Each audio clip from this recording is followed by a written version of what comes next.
Hi, this is Robert Scheer with another edition of Scheer Intelligence, where the intelligence comes from my guest. In this case, someone I've had on before, Joel Whitney, who wrote a great book called Finks, How the CIA Tricked the World's Best Writers, and we did a show on that. But I wanted to talk to him again. First of all, we're in a period where we now have a new McCarthyism. It's a little more difficult to define since it all has to do more with Russia, which is no longer a communist country. In fact, Putin defeated the communists and so forth, but that doesn't seem to bother anybody. But we're in a troubled time, having dissent about foreign policy. And then I read this article that Joel Whitney wrote in Jacobin magazine, very good, and it was about Paul Robeson.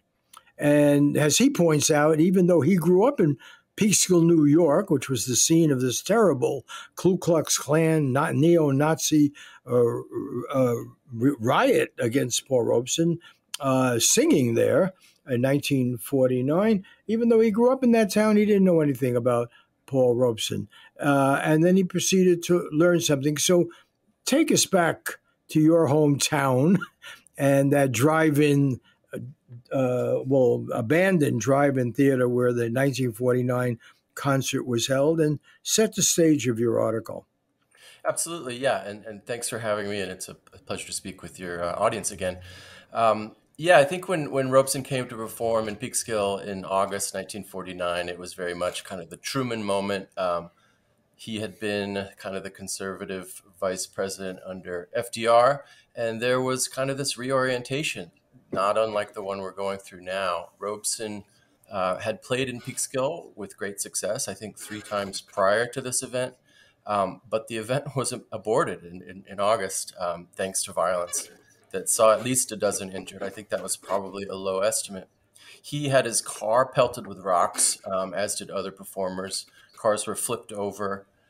It was canceled before it even started, with the police sort of gloating about that. Veterans of foreign wars, the American Legion worked together with the Peekskill Evening Star and Catholic organizations, along with the Republican Party, to whip the town up into a frenzy. And the veterans even destroyed the stage. If you believe the literature that they themselves wrote, it was an attempt to lynch Robeson. Gerald Horne, the author of a biography of Robeson, also echoes this, as did Robeson's wife. It was clear they were trying to kill him.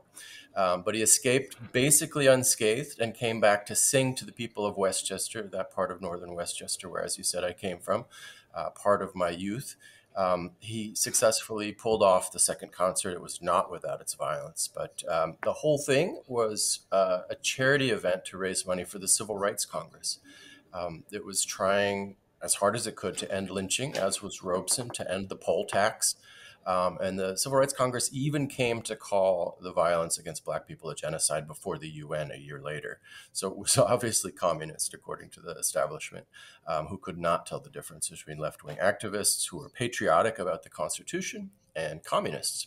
So, of course, it had to be disbanded. And the Civil Rights Congress had to be disbanded along with the concert itself. It fell victim to the Smith, maybe the McCarran Act.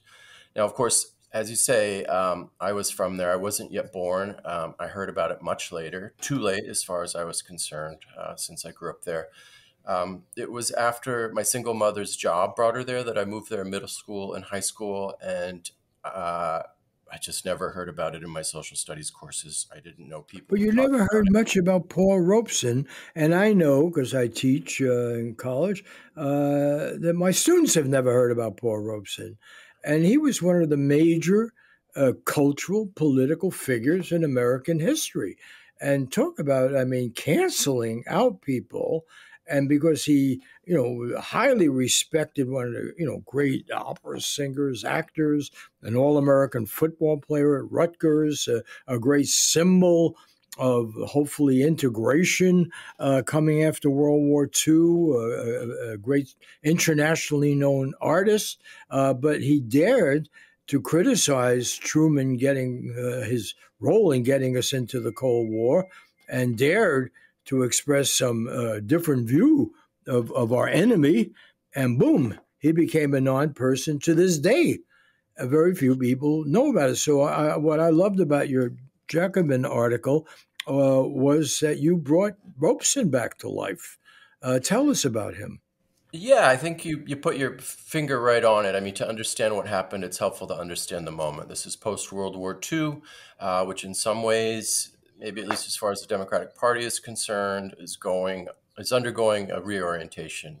FDR proved in many ways to rise to the moment after the Great Depression and World War II by moving left. And he had to fix many of the maladies of capitalism that become so glaringly obvious. But his VP, Truman, Harry S. Truman, of course, moved back to the center, which is a rightward motion.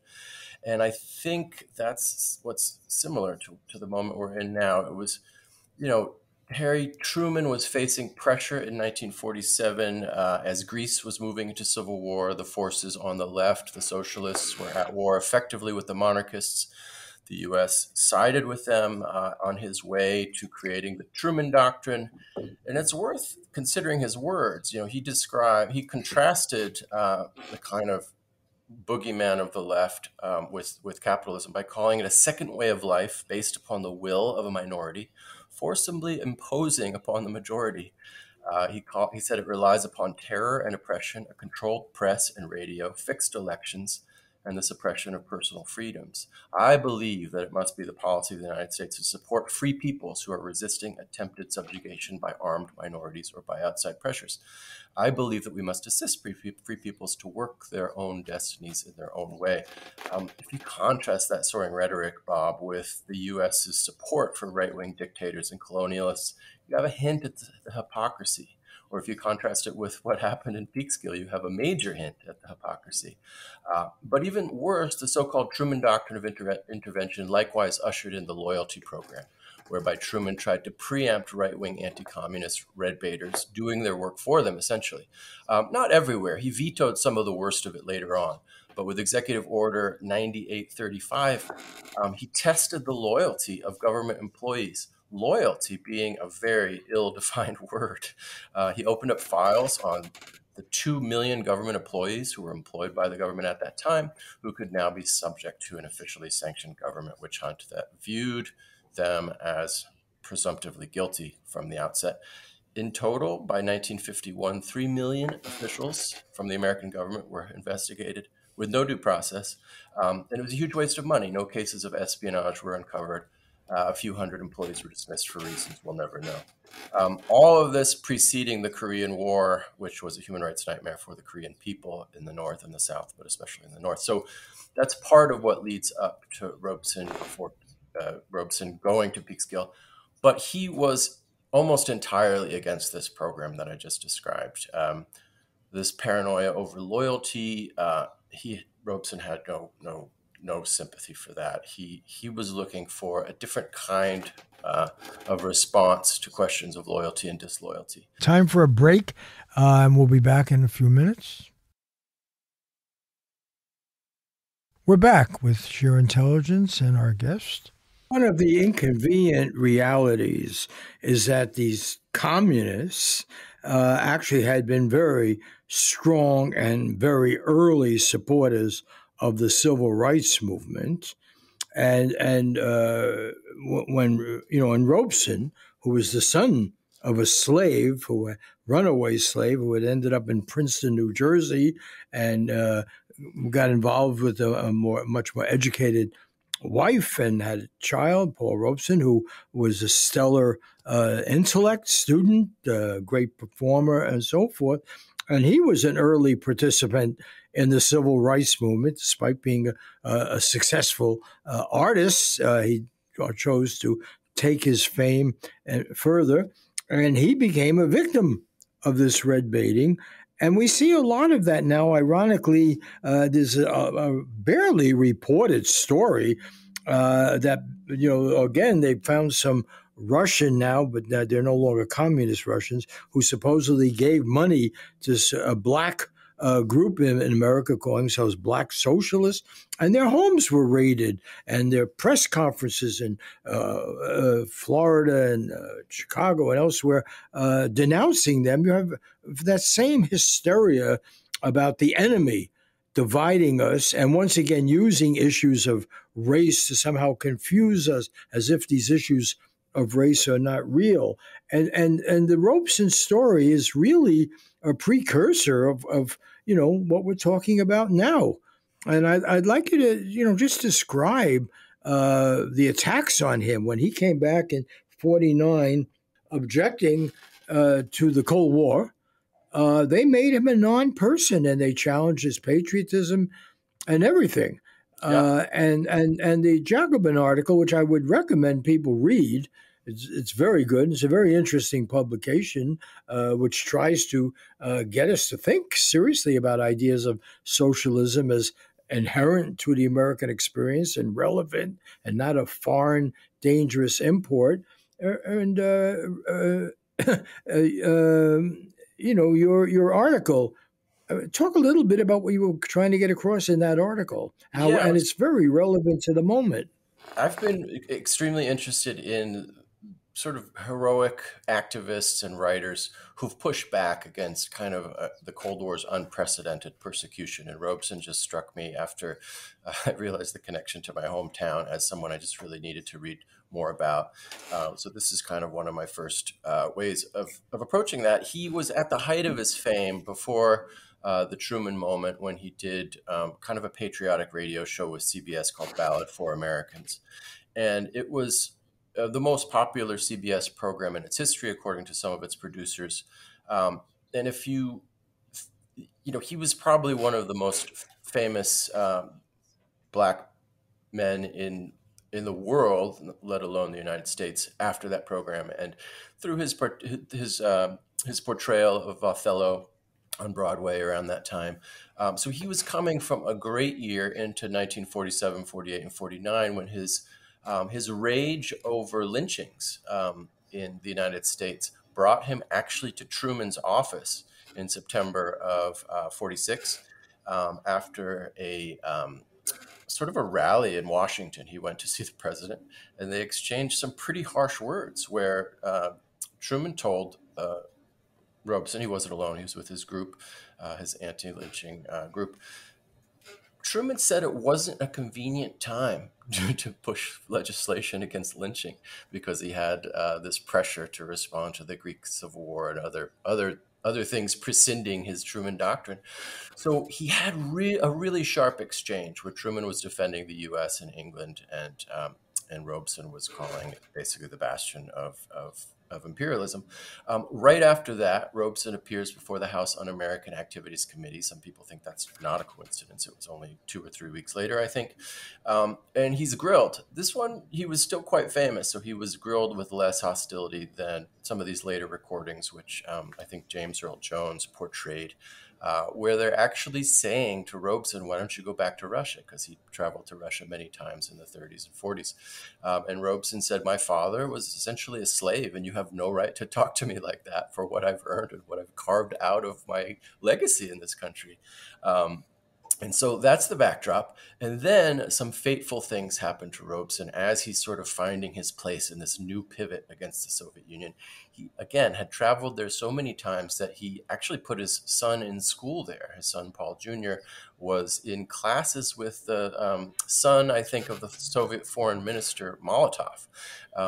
Robeson learned Russian. He sang in Russian.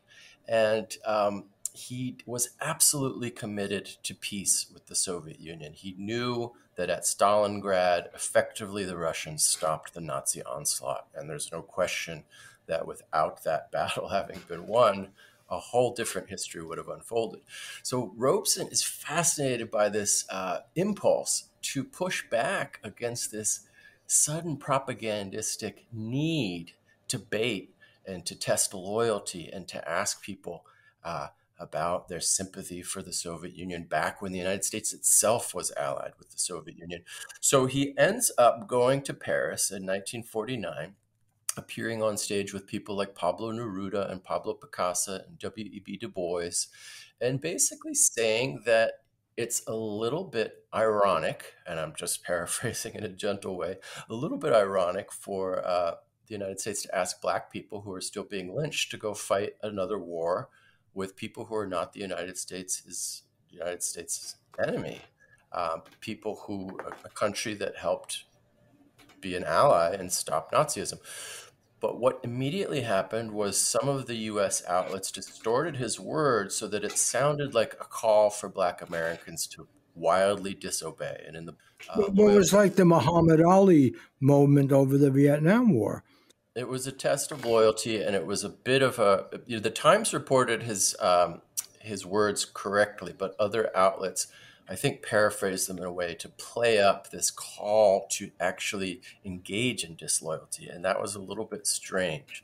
The press at the time was, just sometimes an outlet of the administration. So he wasn't really aware of his words at the it was the World Partisans for Peace in Paris where this happened in April 1949.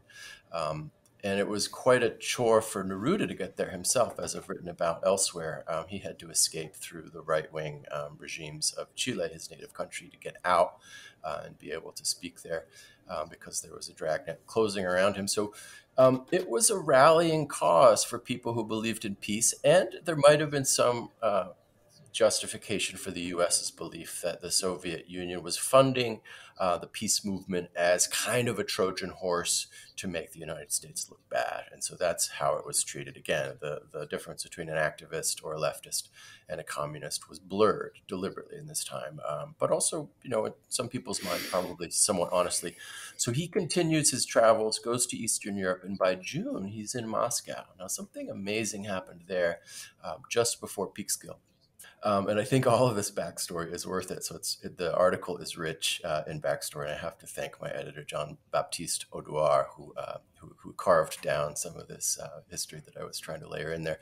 But basically, he had heard on his way to the Soviet Union, his beloved Soviet Union, which he loved so much, he heard that there was possibly a reaction against left-wing Jews or liberal Jews, disloyal Jews. It was a similar question of disloyalty.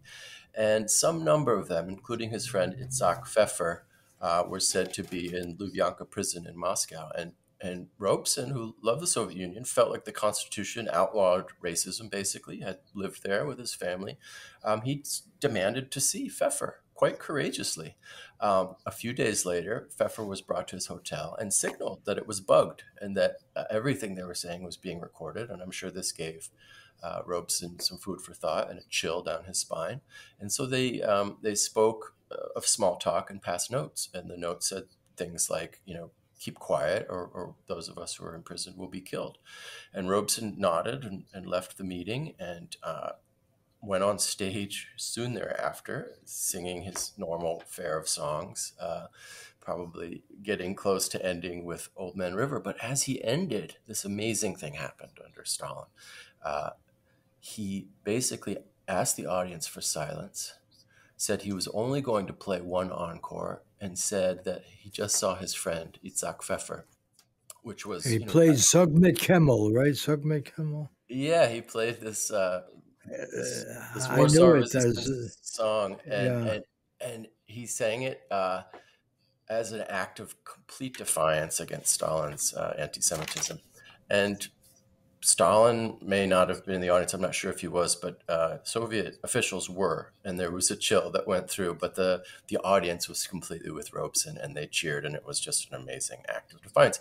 Anyway, the flip side of that is he came home, and he didn't want to be part of this reaction against the Soviet Union. He was trying to make peace. So when he was asked about it by a small newspaper, he kept his mouth shut. And as his son said and promised to carry to his father's grave, he never talked about it. And so he actually even kind of actively lied when asked about this pushback or this illegal repression of Jews. And so that complicates Robeson's legacy and is part of the rage, mostly from Paris, partly from Moscow, that followed him as he came to Peekskill. And so by the time he gets to Peekskill, he is fast becoming public enemy number one. Now, I've already said how the first concert was canceled. The second concert happened a week and a day later. When you say cancel, you should mention there were Ku Klux Klan crosses burning, right? There were, I mean, it was a horribly violent response, and they wanted to kill him. Yeah, he needed bodyguards. It was talked about in the biographies, including Gerald Horne's, as a lynching. The murder of Robeson was on the agenda, is how some biographers put it. So he had to use Union members and progressive veterans as security. They formed a ring around him when he sang. Snipers were flushed out of fields above the Hollowbrook Country Club. This is the one in which he was able to go forward. So imagine how bad the first one was. So the Hollowbrook Country Club was the grounds of the second concert. And when I lived there in middle and high school, it was a defunct drive-in. I think my friends saw Twilight Zone, the movie, and the color purple there by the time I moved to the area. I don't remember it being functional. But even back in the time of Robeson's concert, there was a new population of progressives, many of them Jewish and Black, moving there first as weekenders from the city.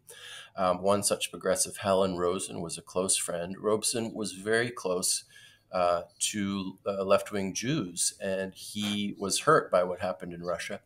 And he discussed it with him. And Robeson picked him up for the first concert. And by the time that was sort of shut down, these signs went up in a coordinated campaign in Peekskill that said, "Wake up, America." Peekskill did.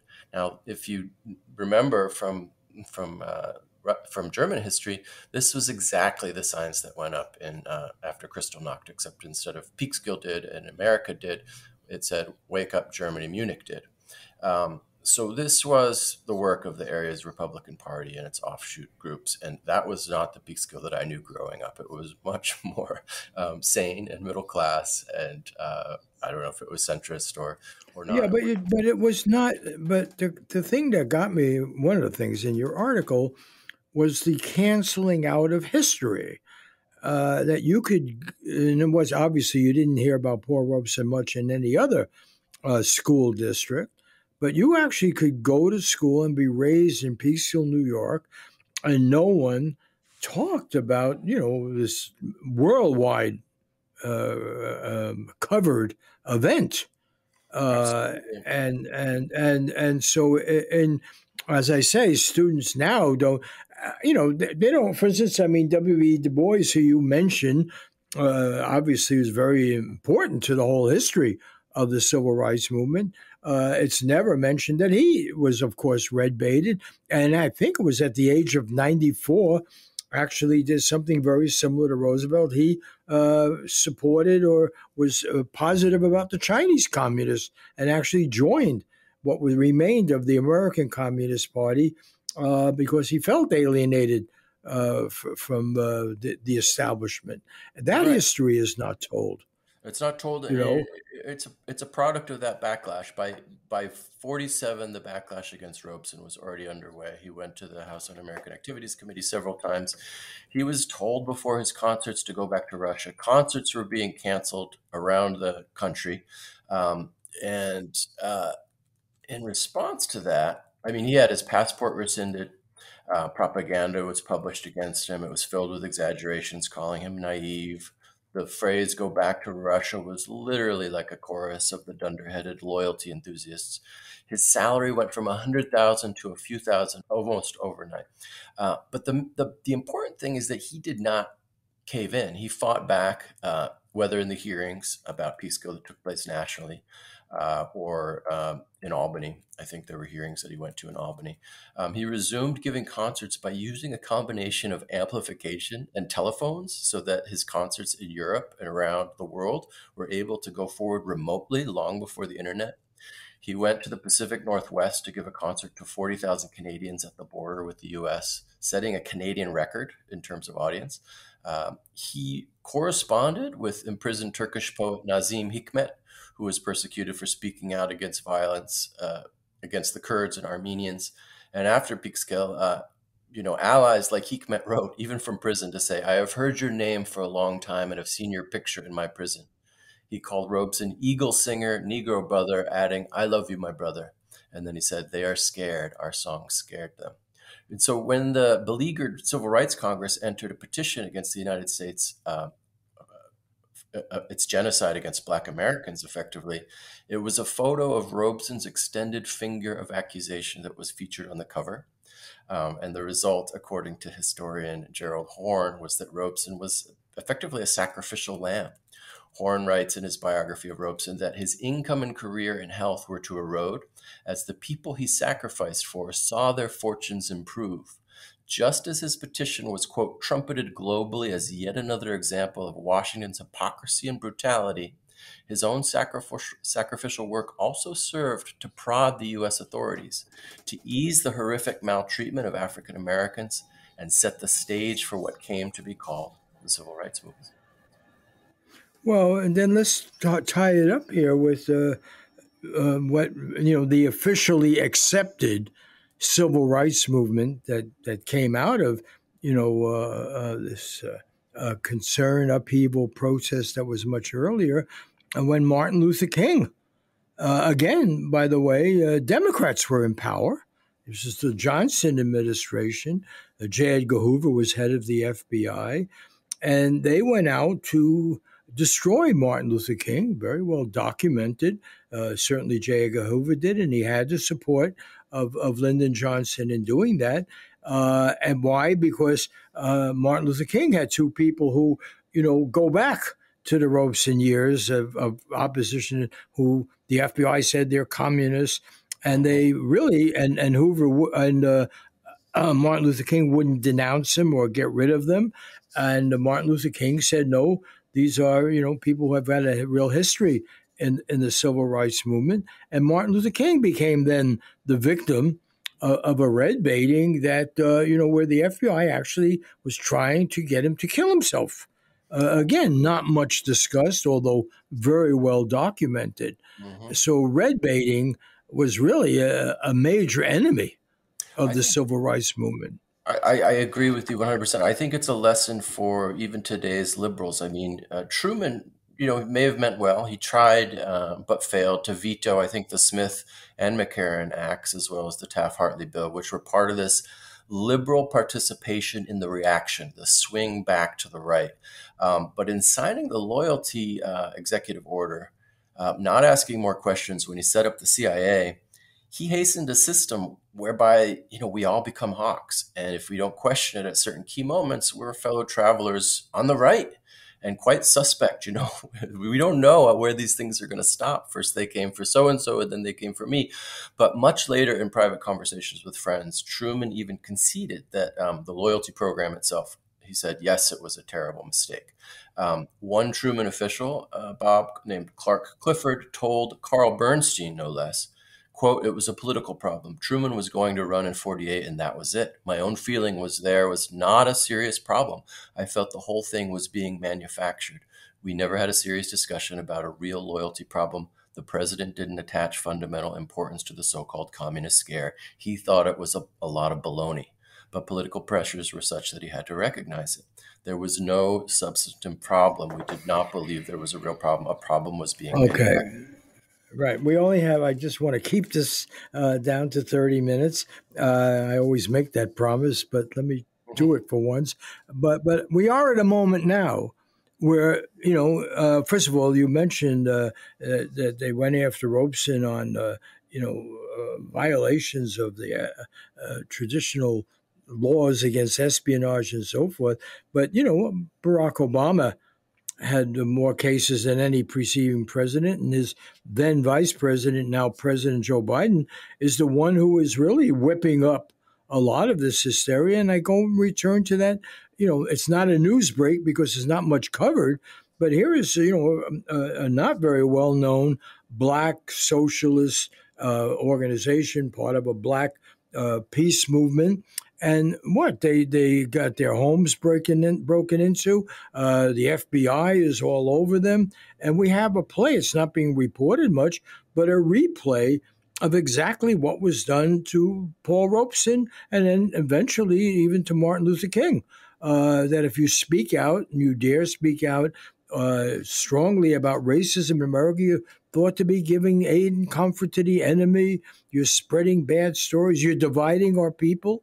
And we had that right now, the weeks preceding our recording this, where the FBI actually and the Justice Department, Joe Biden's Justice Department, had a press conference, and in Florida where they said, the Russians are interfering and controlling these people, and these Russians aren't even communist Russians. It's just good to have an enemy. Yeah. I'll let you have the last word on this. I mean, I like to look to history to find answers for this. And when I see what Paul Robeson's response to this type of reaction that you're describing, this rightward tilt, this foreign policy hawkishness, and this so-called Truman doctrine, then as now, it's really hard to carve out a voice. I mean, the powers that be kind of encircle each other and push aside anything beyond what's being said by themselves. And I think at the same time, liberals who participate in this have to try to imagine that there might be some value to the questions that were asked, for instance, before the Iraq War. People like Biden were signing up to whip the Democrats to get in line to join the Iraq War. And what we lose when we let these scaremongers, whether or these boogeymen, whether it's Paul Robeson or Saddam Hussein or Stalin himself, define for us a kind of politics that lacks all nuance and all ability to dissent, even on somewhat narrow or broad grounds. So I think it's something that we have to think a little harder about. And I think history and the story of Paul Robeson is one way. Of course, there are other voices, like folks who come on your show, who are questioning. And as Orwell pointed out, and Orwell was certainly a very strong anti-communist, and 1984 was obviously a warning against any totalitarian system. It can happen here, and that search for an enemy, and that then justifies the end of freedom. But I'll leave that at that note. Jacobin magazine is where this article appeared. Finks is the name of the book that we were referring to by Joel Whitney. And let me just say, I want to thank you for doing this again. I think it's, we just don't take history seriously enough, and you keep doing the legwork. It's, they say journalism is the first draft of history, but it's good to look back and do actual history reporting, which is what you do so effectively. I want to also thank Christopher Ho and Laura Kondorjian at KCRW for hosting these shows. Joshua Scheer, who is our executive producer, Natasha Hakimi Zapato, who writes the introduction, and the JKW Foundation in the name of Gene Stein, a terrific independent writer who helps fund these broadcasts. See you next week with another edition of Scheer Intelligence. Non, je ne regrette rien, ni le bien